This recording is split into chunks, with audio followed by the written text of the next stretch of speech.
got a special feature for you guys today, one that personally I'm super excited about. We're here in Westport, Connecticut at the Whelk.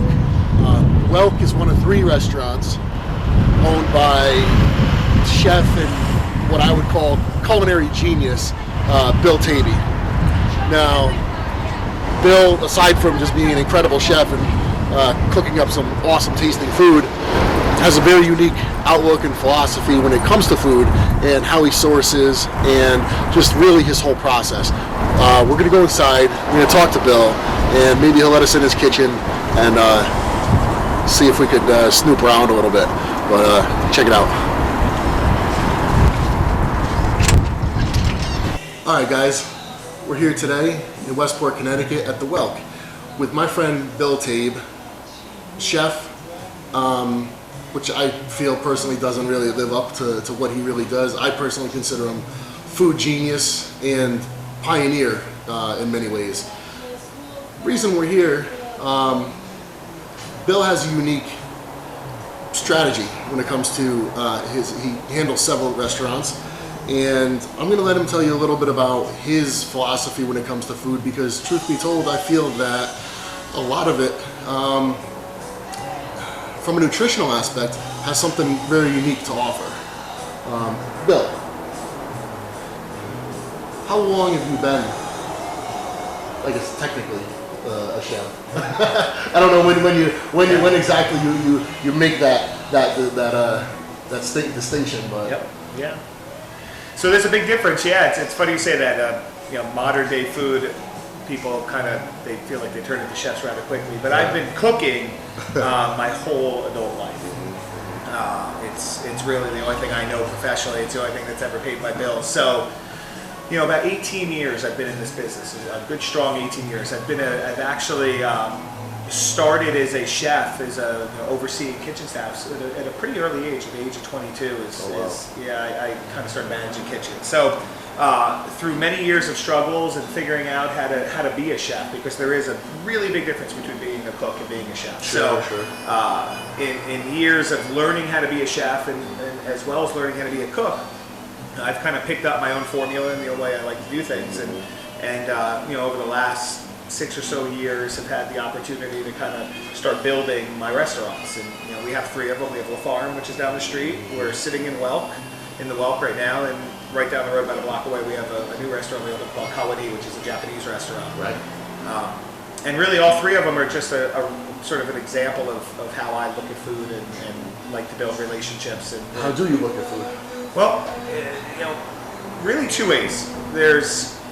For me, it's quality first. The most important thing is to find the best quality product we can get. Some of it comes from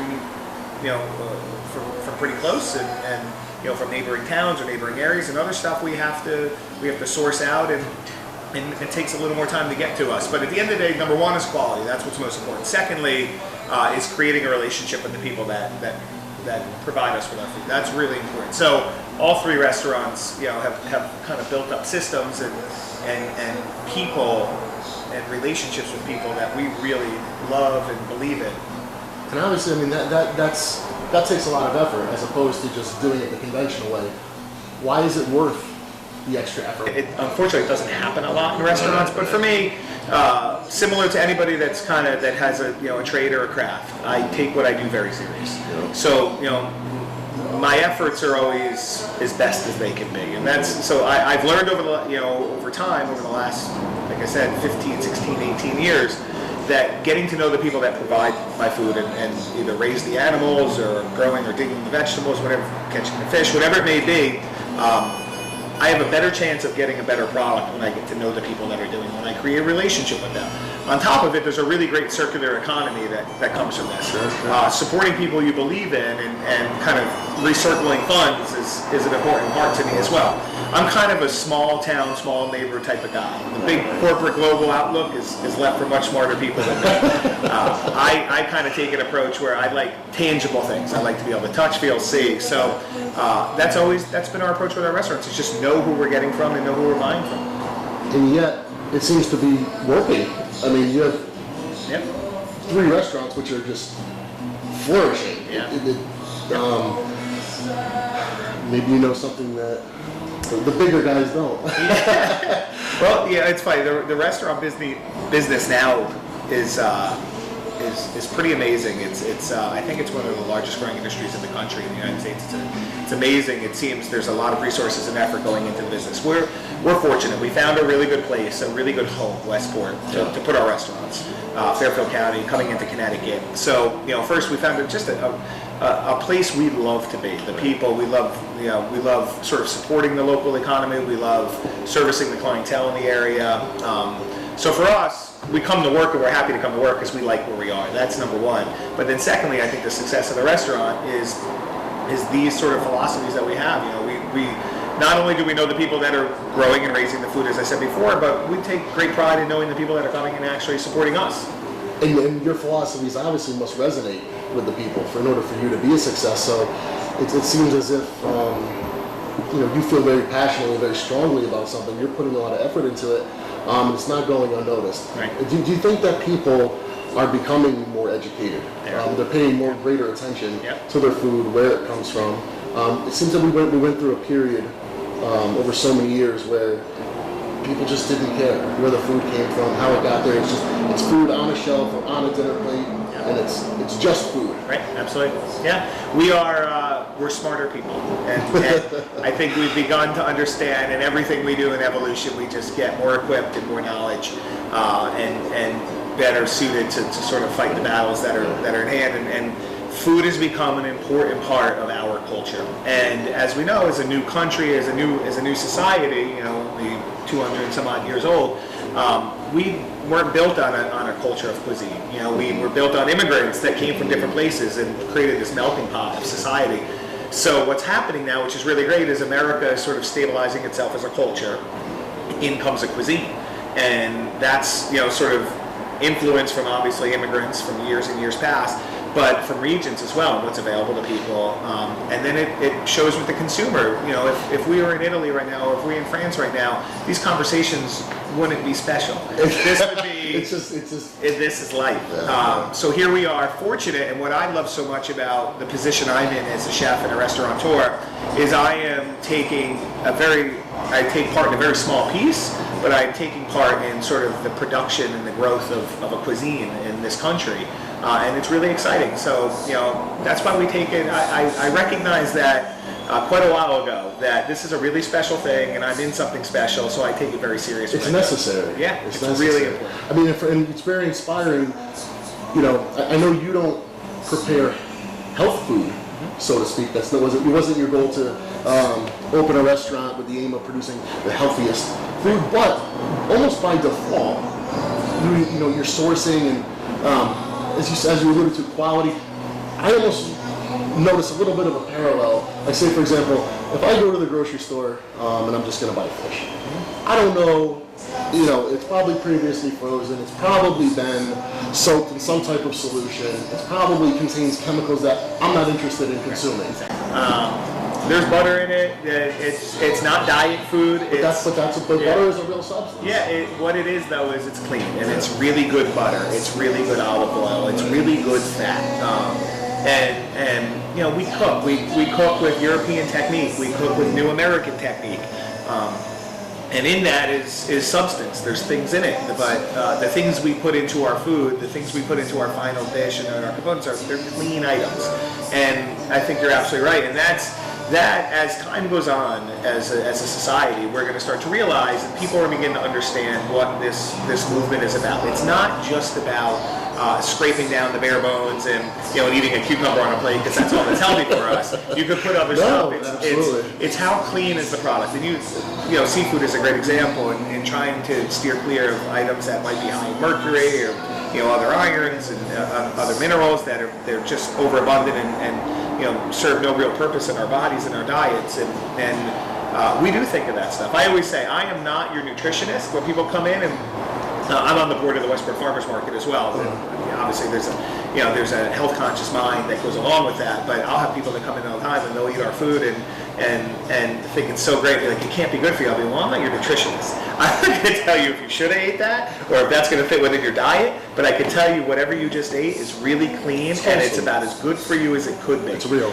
And that's what's important. So I think there's a real distinct line and that matches the two groups together. I just really think what you're doing is totally awesome. I think it's inspiring that more people should take note. I appreciate you having us. Yeah. And I can't wait to get in the kitchen. Yeah, great. And see what we're going to put together. Yeah, pleasure. All right. Actually, what? You're burning your onions and stuff. Cool. Probably not a time to cook, Max. Will you grab it at it?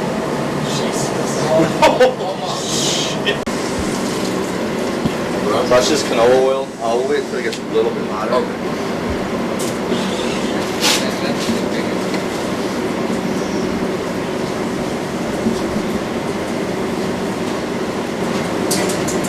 Do that again real quick.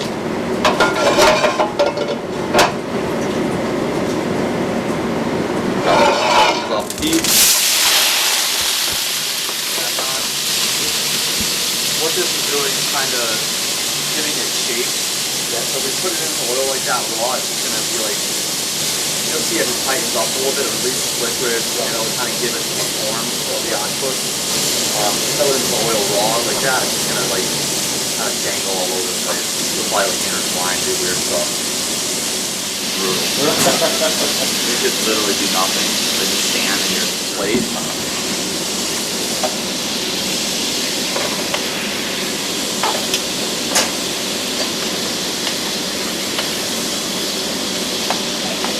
That's actually the head of it, yeah? The head, yeah, there's full beef. Its mouth on the underside, right in the middle. We'll take that out before we put the whole one.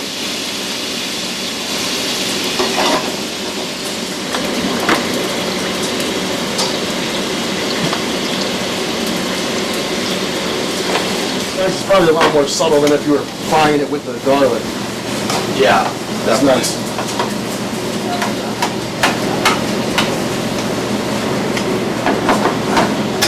So you see it's kind of like tightening up. Yeah, You yeah. feel it.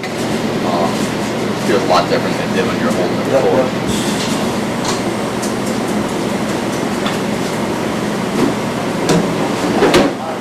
But now, by default, just because of the whole philosophy behind the food, a lot of it's very healthy stuff.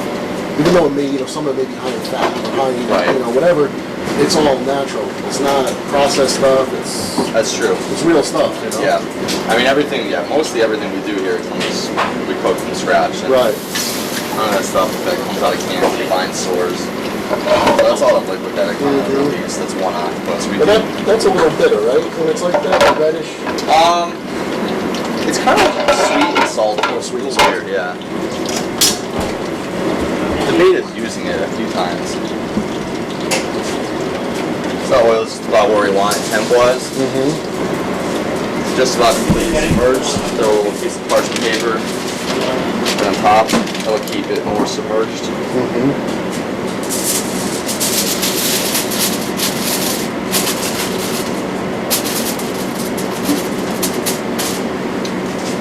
Wrap in foil. We're going to go into an oven at like 275.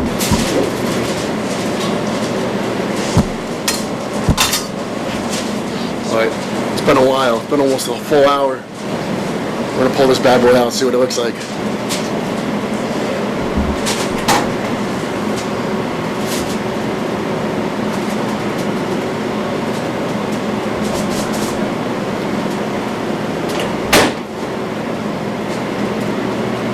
An octopus.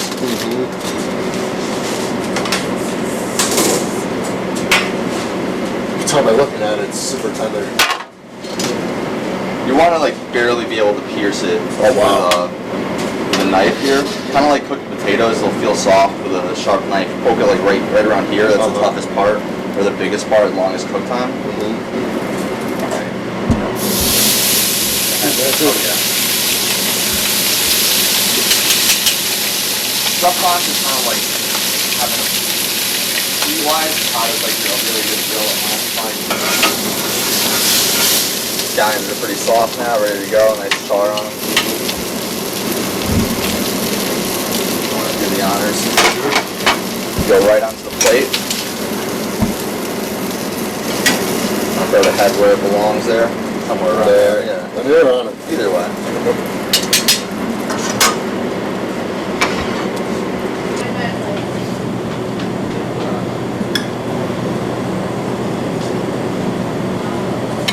This is red Cabernet vinegar. You can use red wine vinegar. We buy nice vinegars that we use for like plating or for vinaigrettes. Stuff that doesn't get cooked down at all. Yep. Really like good amount of it. It's olive oil. Yep.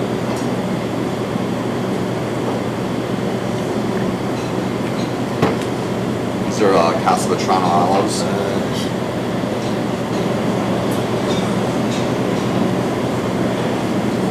mean, there's nothing to this plating either. Like I'm literally kind of throwing some right now.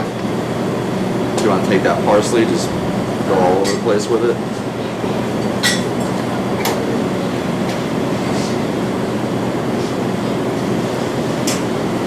And some Greek oregano. That looks fantastic. That's the plate right there.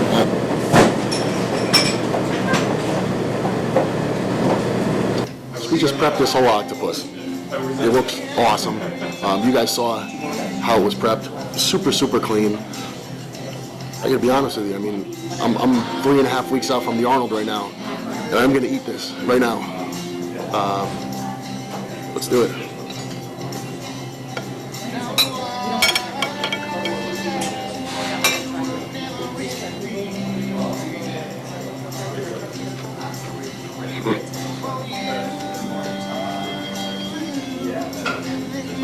That's unbelievable.